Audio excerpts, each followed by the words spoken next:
It's time to show that special someone how much you care this Valentine's Day by replacing those old-fashioned, wedgie-inducing multi-pack boxers with something you can both be proud of. Fresh, upgraded underwear from Tommy John, the men's clothing brand that's redefining comfort for guys everywhere, myself included. The legs never ride up, the waistband never rolls down, and I'm not kidding, it's actually impossible to get a wedgie. Shop for limited edition Valentine's Day gift sets at TommyJohn.com right now. Plus, get 20% off your first order with the promo code MONSTER. That's promo code MONSTER for 20% off at TommyJohn.com. And that time, man, was just so, just to think back, like, everybody was scared. It was always, be careful. You know, everywhere y'all go in groups. You know what I'm saying? It was like everybody was scared. And definitely the people from where we grew up. Around from where we from, everybody over there was scared because that's where they was getting the kids from. It was crazy, man. Like that time was like the Boogeyman. Careful, because it's literally somebody going around taking kids. And they were finding them in Chattahoochee. They were finding them behind buildings. That was just our life. When you living through something like that, it's kind of like different. It was just something we had to deal with. Watch for the Boogeyman. My name is Jasper Cameron. We are in the ATL, Atlanta, Georgia, and I'm from Atlanta, Georgia, born and bred. And I'm Eric Cameron, and I'm from Atlanta, Georgia also. West Side, to be exact. Yep, he the big brother. That's the little brother. The area we from is where all the kids, most of the kids were getting missing from. So the area we from, the west side of Atlanta, so it was almost like you got to be real, real careful. Like, can't stay out. You always be with somebody. I was real, real little, so most times I was with him anyway, my big brother. But man, that was a real trying time because we couldn't hang out. Like, I mean, it's a lot different now, man. Times are different. Like, back then, everything was about going outside. Everything was about going outside. Like, now everything's about being inside, playing on computers and games or whatever. But it was just a different time. They snatching kids. Somebody getting kids. So you stand a better chance of not getting snatched if it's more than one. Like if you with somebody, it was just like unthinkable. Like who could do this?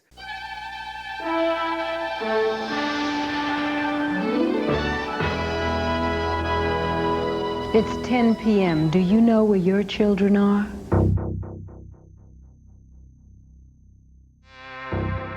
It's 10 p.m. Do you know where your children are? You know, I still remember that. Like, literally remember that. Talking about keeping your kids safe and what other things you could do to keep them safe. And you know, I still remember that. That was, I wasn't at Channel 2. What channel that was? Monica Kaufman. Yeah, Monica Kaufman, I think, was on Channel 2, and they would say that. You know, where are your kids? It's 10 o'clock. Do you know where your children are? That statement became a nightly statement. I was Monica Kaufman. I'm now Monica Kaufman Pearson. I anchored the 5, the 6, the 11, and the 4 o'clock news at Channel 2, WSB-TV. It's the city's oldest television station.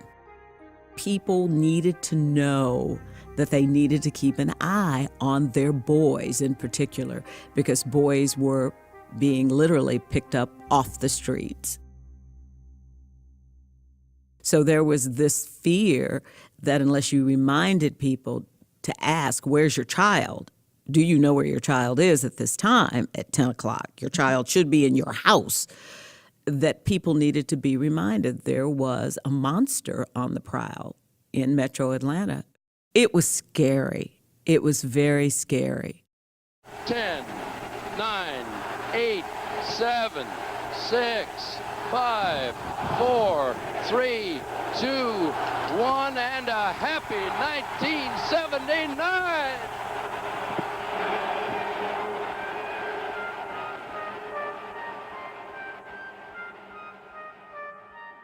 The year is 1979. Jimmy Carter is our president. The Vietnam War ended just 4 years ago, and it's been barely over a decade since the Civil Rights Movement. My name is Payne Lindsay. I'm a documentary filmmaker. I was born in 1987, and I'm from a small town called Kennesaw, northwest of Atlanta.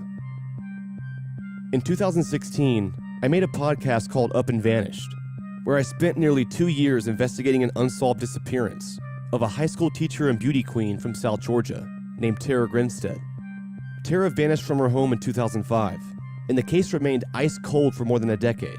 But 6 months after I started making the podcast, something crazy happened. The police arrested 2 suspects in connection with Tara's murder.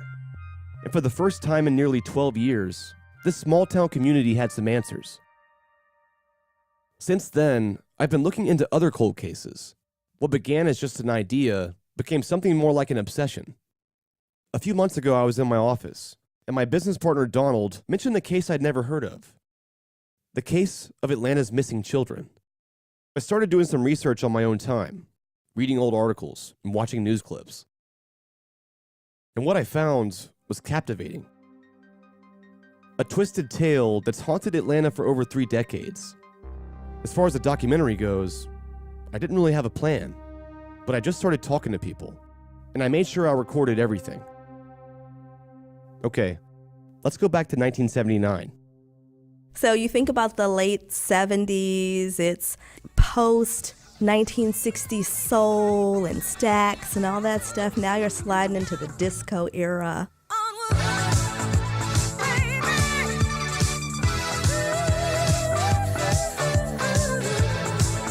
This is an era where cable is a new idea.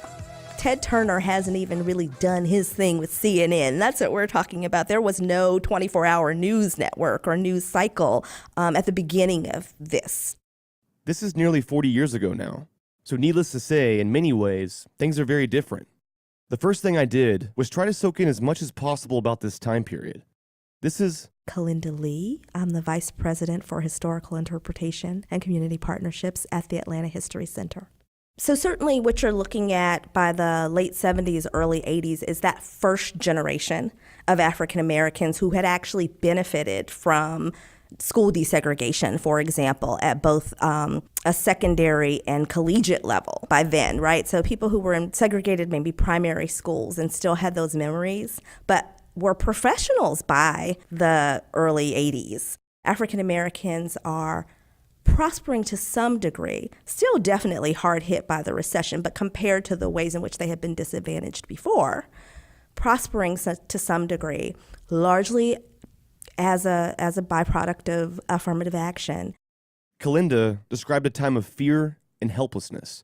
All around her, kids were gradually going missing, one by one. To kids her age, there was this idea there was a real-life boogeyman out there, in a sense that no one was really trying to protect them. I was a child in Atlanta during that time. I was a 9-year-old living in Atlanta in the 4th Ward, which was one of the areas from which children were taken. And I remember as a child the whispers and chatter among children. If you can imagine, this real-life boogeyman is actually out there. This is really happening. There was a child who went to summer camp with me who was one of the children who was abducted. And there wasn't a sense that anything very serious was happening to protect us. There wasn't a sense that anything about our daily lives was really changing much, except that we were very afraid and our parents were very angry. Every single one of them was not only Black, they were also poor. The neighborhoods from which they were taken were the most vulnerable, most impoverished within the city. Many of them came from public housing projects. And so all of that definitely conspired to make folks feel like this is something that is happening to the least of us and nobody cares. Atlanta is ashamed of this, I think, continues to be ashamed of this. It is not something that people really candidly talk about in the open very much. I think that it's interesting that there's a way in which I think Atlanta remains ashamed of the racial bifurcation that this really shows up. When you talk to people about their memories of this time, there's a really distinct gap. I do a lot of oral history. There's a really distinct gap between white Atlantans and Black Atlantans. I think that it's about a profound sense of separate realities and separate societies. It's startling to me as a person who, again, as a child lived here, to talk to people who are my contemporaries, who were living in other neighborhoods, living in majority neighborhoods, who didn't have a sense of that urgency at all, who didn't have a sense of that vulnerability at all, who didn't even know that it was happening at all. I think it's impossible to disentangle the race and class issues. I think if the world was designed with all blacks, we might be prejudiced to the one that's too short, the one that might be too tall, the one that's bald. And I think the same difference if it was all whites, it'd be the same thing. I think it's just a human illness that we have, and we as a people never learned to solve it. It's crazy. Even in Vietnam, it was the same thing. This is Russell Baltazar. He's 69 years old, currently living in Baton Rouge, Louisiana. As a young adult in the late 70s, Russell remembers this time period all too well. When I left for the Marine Corps, I was 17 years old. They had to fly us out secretly in the middle of the morning and fly us back in the middle of the night. Yeah, that's how we used to leave here at night, so most of the protesters wouldn't see us leaving. We were so close together as a team, and what we were for. We were bled red, we ate together, slept together, the whole 9 yards. It didn't make a difference, but when we flew back to the stateside and landed on the tarmac, we went back our separate ways again.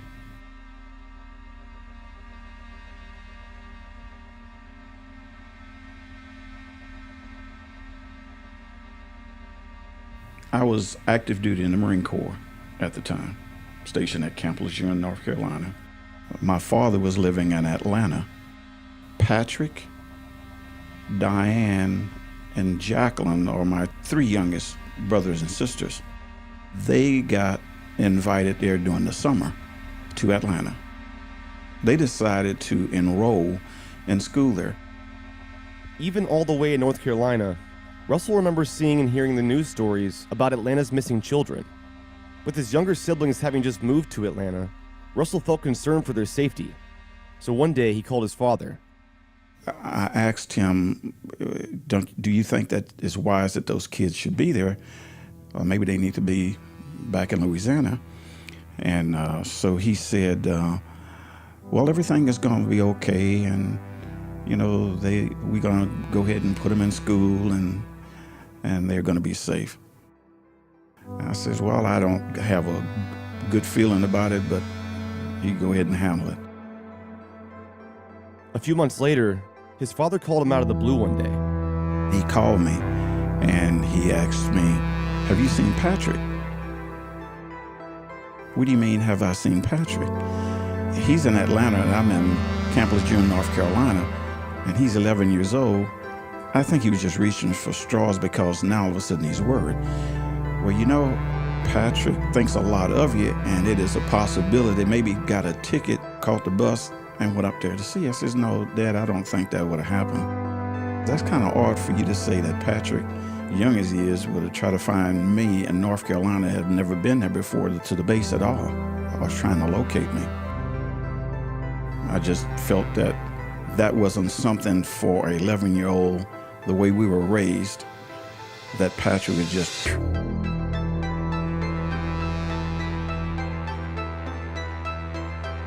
I said, I got a bad feeling you're not going to find Patrick alive. And I made him angry when I said that. I had that feeling that you're not going to find him.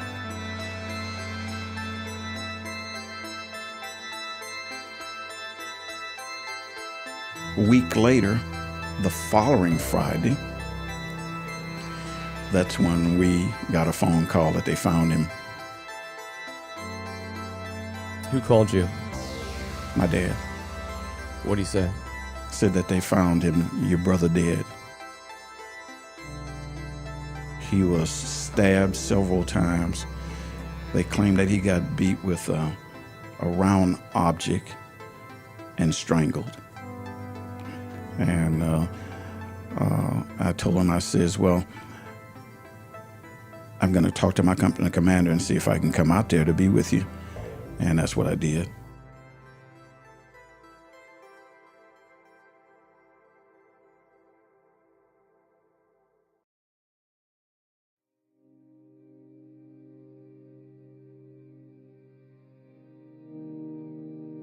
St. Anthony's Church was crowded with Patrick Baldassar's family, his friends, and classmates.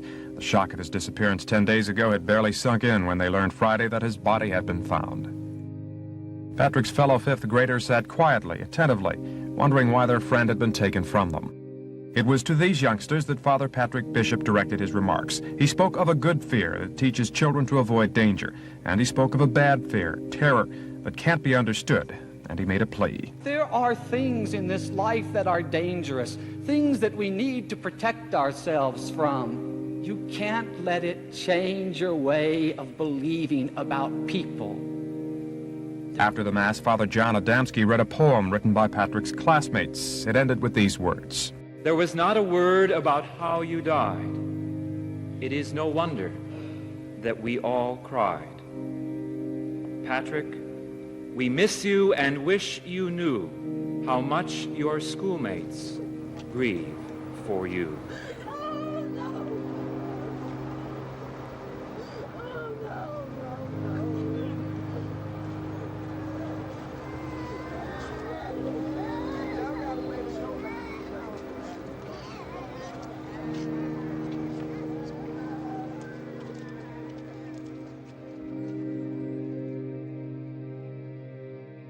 My mom's and dad is from the little town of Breaux Bridge in Cecilia, Louisiana. And this one particular grave site has my grandmother, my aunts, and brothers, and the majority of the family, my mother. In the past, all of us has always made a point, whenever one of us passed, made sure we went back to that same graveyard. When I drove back to Atlanta to pick up his body, I stayed there till the wake was over with what they called as a memorial, basically. And once they closed the coffin, I talked to arrangement with the funeral director. And they flew the body here. I drove here and waited till his body showed up. I made arrangement with one of the funeral directors here in the little town of Breaux Bridge. We did the funeral services there and buried him there. I want to tell you a little something about that. Okay. During that era now, we still talking about the segregation integration going on and everybody trying to get us to merge together as black and white. Well, there in that town, being in the South, there were two churches. These two churches, one of the churches is white, the other church is black. Same denomination of church. In between the two churches is a cemetery. Whites are buried to the front and blacks are buried to the back.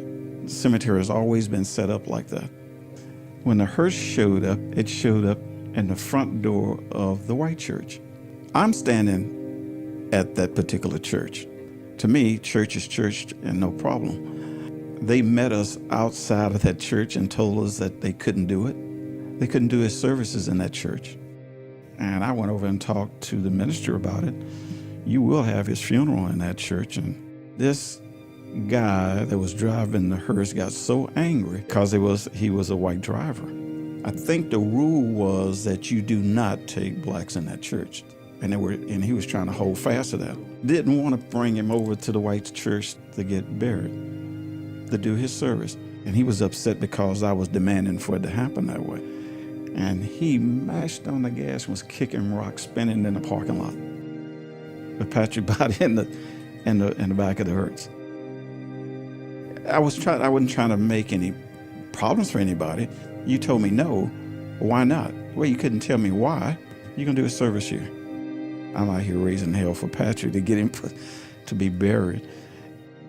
They did his service in the church. He was one of the first black kids that ever had a funeral in that church.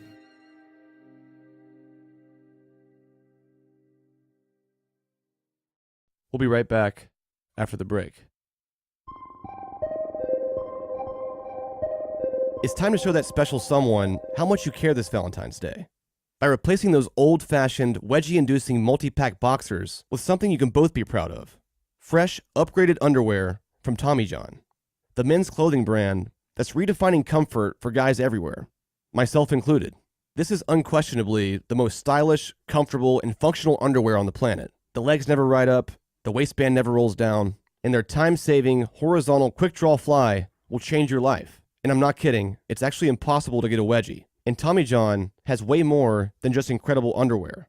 Their Go Anywhere clothing line takes you from desk to date in a flash. Plus, all Tommy John underwear is backed by the best you'll ever wear or it's free guarantee. That's right, so you have nothing to lose. Shop for limited edition Valentine's Day gift sets at TommyJohn.com right now.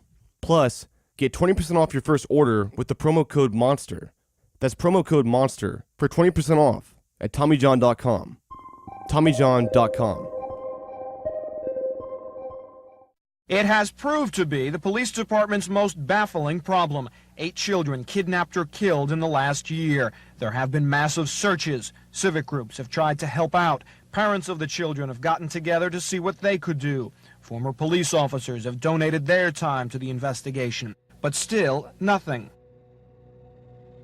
And I still remember parents organizing to stand at the bus stop with the kids and wait for them to safely be on the bus and that kind. So the anxiety that produced. And remember, this is a time when we were free range children.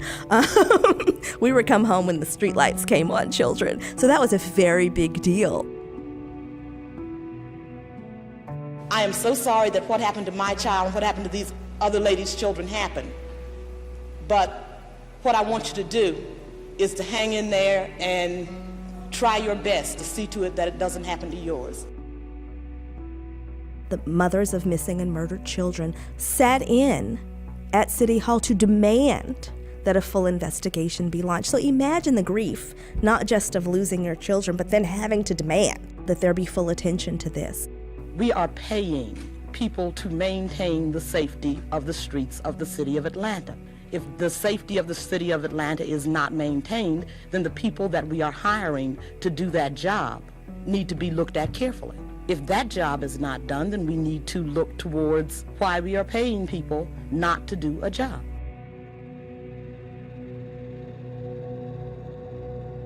Part of this crowd agreed that some of the criticism of the police was accurate. Tello explained there was no attempt to show the city as insensitive, just to show how long it took Atlanta and the city administration to become outraged. That fracture, I don't think, was ever fully healed within the Atlanta community. There was a sense that maybe, some folks felt safe or felt safe enough based on a degree of economic privilege. And again, that these folks who were most marginalized already anyway, just were kind of left to fend for themselves. If you look at these profiles of the children who were victimized, many of them were in foster care situations. Many of them had, very difficult and unstable home lives, be it because of a parental failing or not, because of poverty. Some of them went missing doing things like, being 10 years old and out bagging groceries to try to get a little bit of change to help their family. So you really get this really palpable, in my mind, still very painful portrait of these kids who are incredibly vulnerable, who are then taken up in this way and go missing and then found in these gruesome circumstances, if at all.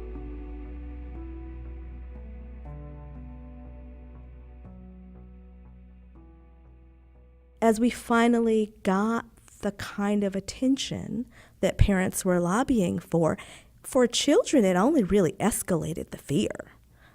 There wasn't a real sense of reassurance because nobody was being captured. And the ways that policies were instated to deal with this, like the fact that, one of the first official actions that was taken was to institute a curfew, which would, in many ways and for many people, suggest that the people who are in the communities that are most victimized by this have somehow engaged in some wrongdoing. Right? So you have to get home early or you're going to get picked up and taken to a detention center. The curfew took effect at 11 o'clock last night and will be in effect every night for the next 90 days from 11 p.m. until 6 a.m. People are afraid to let their children go out to play. People are afraid to send their children to the store. They're afraid to let their children go down to the community playgrounds and play in the afternoons and evenings.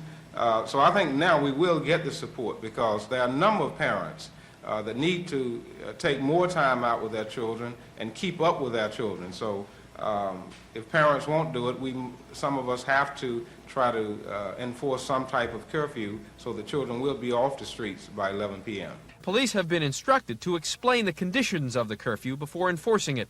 However, when police get the word to go ahead, they will first take the child home.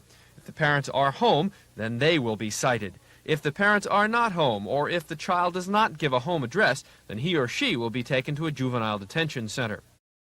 I asked Eric Cameron how he felt about the curfew as a kid. Like, the curfew came in right in the mix of the kids getting killed. Like, it was a curfew. Like, we had to be in, like, what, 7 o'clock, 6 o'clock, something crazy like that. That came along right in the midst of it. You know, we understood that it was something going on. Kids getting missing. And I can distinctly remember walking as groups, and we would see cars, the lights of cars, and we would literally just take off, you know, just like somebody coming to get you. We always felt like that. There's not a sense of support. So people were wounded and then kind of re-wounded. And then in the midst of all of this, there's a sense of, from some folks, a sense that part of what having kind of racial solidarity means, because race relations were still very fraught, was that you have to support the African-American mayor and you have to support the African-American chief of police. And so you shouldn't be out here protesting and saying that, you know, the city is not supporting you well enough. So it's a really, really fraught, difficult, contentious moment.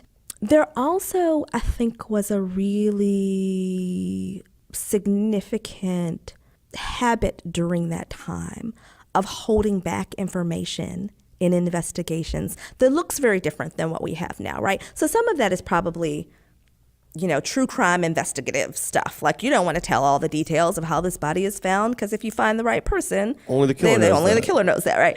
But so, and you know, and we're in this moment where everybody wants to know every salacious detail right this moment. But there was definitely some significant holding back of information. And so that only opened the door wider for people to kind of reach into their imaginations, and also for a rumor mill to flourish. And so there were a lot of theories, right, that people developed that because they were all Black, because they were mostly male, this was a KKK conspiracy, or this was a racially motivated, these were racially motivated attacks and that kind of thing.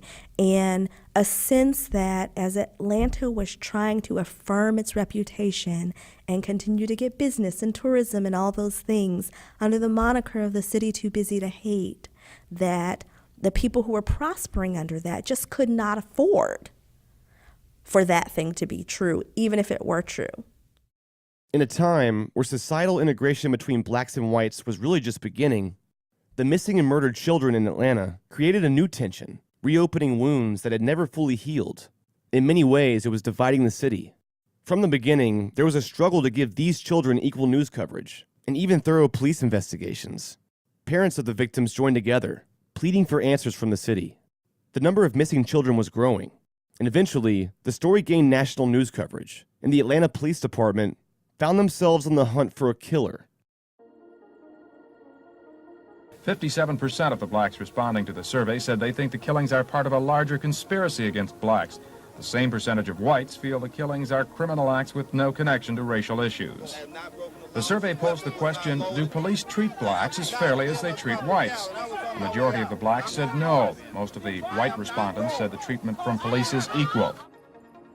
And there were all kind of rumors going on back there. I can remember some people in the black community thought it was the Ku Klux Klan that was grabbing these black boys. Other people thought, it's some kind of weird sexual deviant who's grabbing these boys. And there was all this conjecture, but no one ever really knew who it was. What was the pattern? I can remember the mothers pleading for help. I can remember the white community coming together and putting up money to find the person who was doing this. We were almost paralyzed. I hate to put it that way, but the freedom of Friday night football wasn't there anymore. Going to basketball games for kids wasn't there anymore unless you had an adult with you all the time. You know, kids today have their freedoms. They go here, they do anything they want to do. But during that time period, it was a matter of knowing where your child was and keeping that child as close to you as possible, particularly if it was a black male child. They were young black males, and they were poor young black males.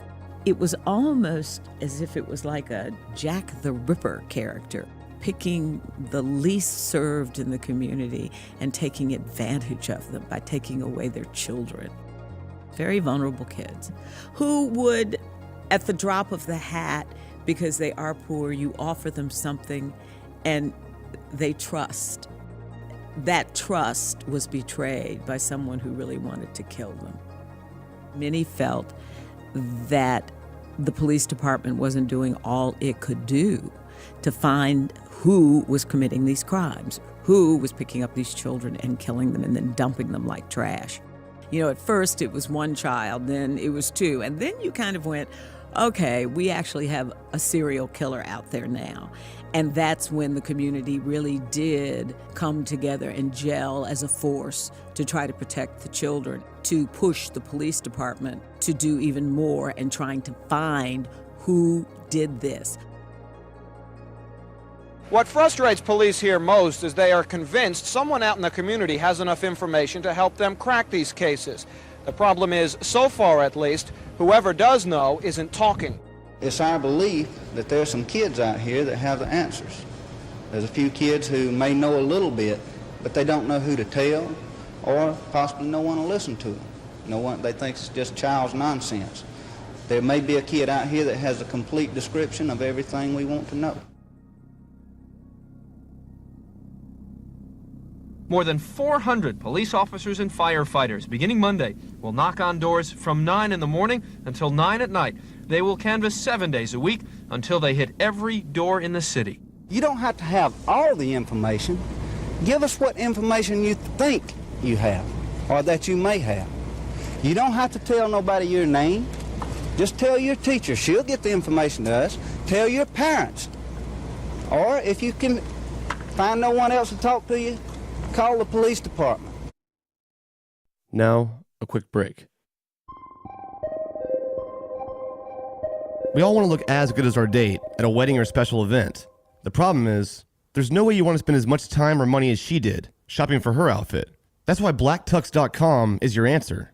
High-quality rental suits and tuxedos delivered right to your doorstep. The Black Tux is the easiest way for guys to rent suits and tuxedos online. The Black Tux lets you create your own look, or you can choose from tons of stylist-selected outfits.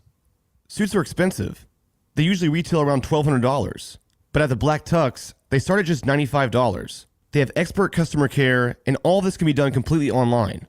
And with the Black Tux free home try-on, you get to see the outfit, feel it, try it on, months before your event. After ordering, your suit will arrive 14 days before your event. And if anything is less than perfect, the Black Tux will send you a free replacement right away. And when your event's over, just drop your rental back in the mail. And shipping is free both ways. And right now they have a special offer. Go to theblacktux.com/monster and get $20 off your purchase. That's theblacktux.com/monster for $20 off your purchase. The Black Tux. Premium rental suits and tuxedos delivered. The police department thought the key might be a child coming forward as a witness to an abduction, or at least an attempted one. This is Mickey Lloyd, former APD. I was in the homicide unit during that time period with the Atlanta Police Department. I got the call on the first two bodies. They were on Niskey Lake Road in Atlanta, southwest Atlanta. At that time it was a dirt road with woods on both sides. And the two victims were Edward Smith and Alfred Evans. They were both young black kids, children. We got the call first on, it was Alfred Evans. And he was off on a hill in the woods about 20 feet off the road. And he'd been dead a while. He was mummified. If you know what mummified is, a term where the skin is dried and it's not decaying, but it just mummified. That's from being in the sun and the shade. And while we were working that crime scene, I kept smelling something, like something dead. And I got upwind of him, and I still smelled it. So I sent a patrol officer up through the woods, Niskey Lake, and he found the body of Edward Smith. And it was down in a ditch, and it was, a matter of fact, he was so decomposed, he was almost liquefied. And then as it went on, we started getting more young black males murdered in different areas of the city. And we would meet once a month and talk about crime, anything that may be in common. And I think we had one of those meetings, and I think we had about 6 kids dead by then. And I got up and made a statement that we got a problem with somebody killing young black males in Atlanta. Next thing I know, I'm standing tall in the chief's office, wanting to know what I'm basing that on, because some media picked up on it. So I guess I'm the one that spilled the beans on that. And I really didn't have anything to base it on other than just common sense and working cases. They didn't want to hear it. The community didn't want to hear it. The police command didn't want to hear it. Nobody wanted to hear it. I didn't want to say it. And I don't know what made me say it, but I just thought we need to do something to try to connect these cases, because to me they seem related.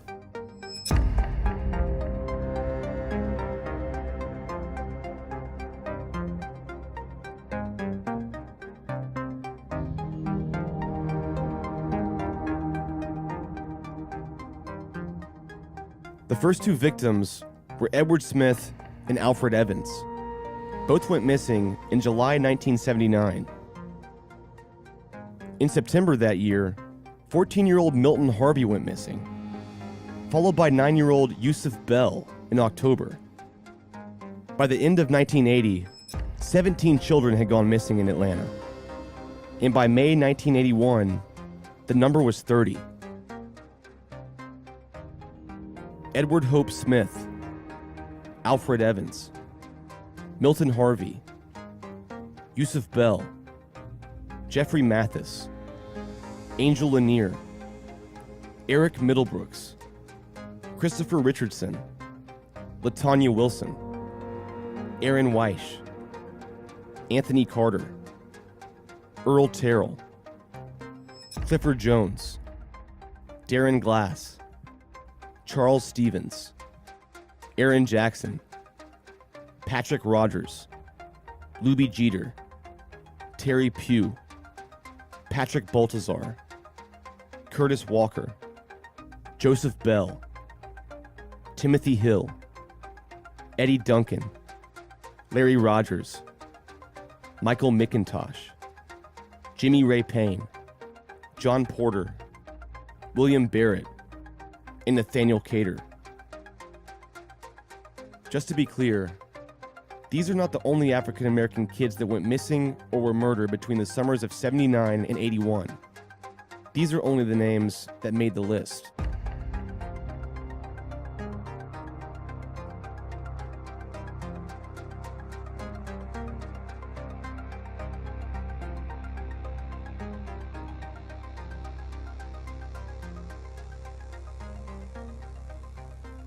It got so big that I think it got kind of convoluted. There was just too many hands in the pie.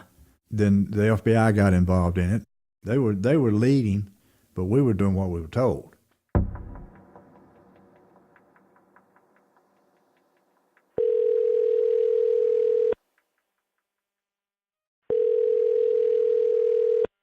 Your call has been forwarded to an automated voice messaging system. Is not available. At the tone, please record your message. When you've finished recording, you may hang up or press 1 for more options.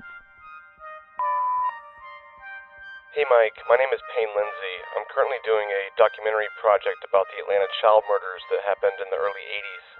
I'm looking for the Mike McComas that was working for the FBI at the time on the case. If you could give me a call back, I'd love to ask you a few questions about it if you didn't mind. My number is 310-729...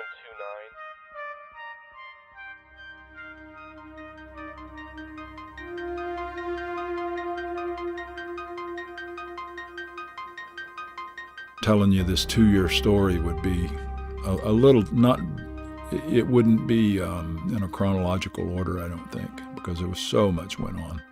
I got different bullet points I want to hit with you. Okay. I guess for starters, how big was this case compared to others in the FBI? We had at least one volume for every victim, and that's a lot. The volume's yay big. There's so many files involved. This is see, in the Bureau they have what they call major cases, and this was major case number 7. And it was codenamed ATKID, A-T-K-I-D. A-T is abbreviation of Bureau for Atlanta, and KID was the kids were missing. ATKID. Yeah. Now every case doesn't get a name. No, just the major case. You've got 100 different investigators. You've got GBI. You've got the FBI. You've got Atlanta City, you've got the county, you've got DeKalb County, DeKalb City, and then, there was no moss growing under our feet. I can tell you that. We were humping it. We were staying really busy. And it was taking its toll on a lot of people, too. You just can only pick up so many dead children off the street before it starts affecting you a little bit, These kids came from different walks of life, socioeconomically, I think they were on the lower scale. It doesn't make them bad kids, They were good kids. They were just street kids. They were night kids, less than sufficiently supervised, would be my opinion. The FBI got involved in this investigation. What they did was they assigned 2 agents to every child that was on the list. What would you say is your first lead that ever amounted to anything? There was one kid that came in to the office one day. And he goes, hey, I was approached by a black guy. I got in a car with him, and something went sideways with it. I'm not real sure what happened. There was some type of scuffle. He said that the driver tried to push him down in the floorboard. And he had a partial tag, and he gave us a composite sketch. In Atlanta, another body was discovered today, the 23rd. At Police Task Force headquarters, there are 27 faces on the wall, 26 murdered, 1 missing. We do not know the person or persons that are responsible, therefore we do not have the motive. From Tenderfoot TV and How Stuff Works in Atlanta. Like 11 other recent victims in Atlanta, Rogers apparently was asphyxiated. Atlanta is unlikely to catch the killer unless he keeps on killing. This is Atlanta Monster.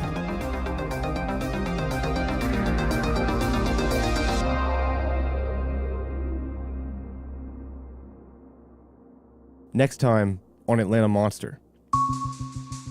Sketching back then wasn't what it is today. I mean, some of these sketches they come out with are better than photographs. Back then, you worked with what you had, and it was a pretty good sketch. What did it look like? Do you remember? Well, it was a black male with bushy hair. I remember the composite sketch very well. He knows in the daytime what he's dealing with, but at night, he's not really sure. So he kind of stays to himself in his apartment. He has a television set. There's no guns up there, no nothing. He's shrewd. He's methodical. You're not dealing with a guy with 164 IQ. He's clean. He's neat. He's above suspicion. I cannot stop him. I don't have the authority or the power.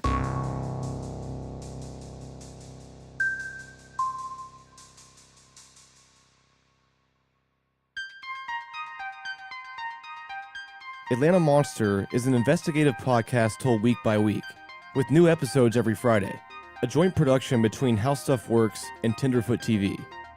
Original music is by Makeup and Vanity Set. Audio archives, courtesy of WSB News, Film, and Videotape Collection. Brown Media Archives, University of Georgia Libraries. For the latest updates, please visit atlantamonster.com or follow us on social media.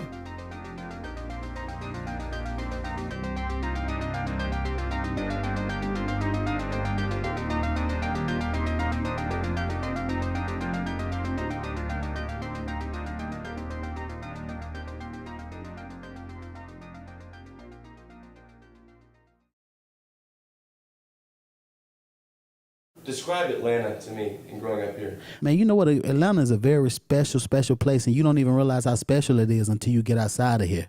It's really a place of peace and love, to be 100, which means, Martin Luther King from here. So it's like it got a spiritual thing with it. You know what I'm saying? It's a blessed place, I believe. No matter how street you are, you got a spiritual side here.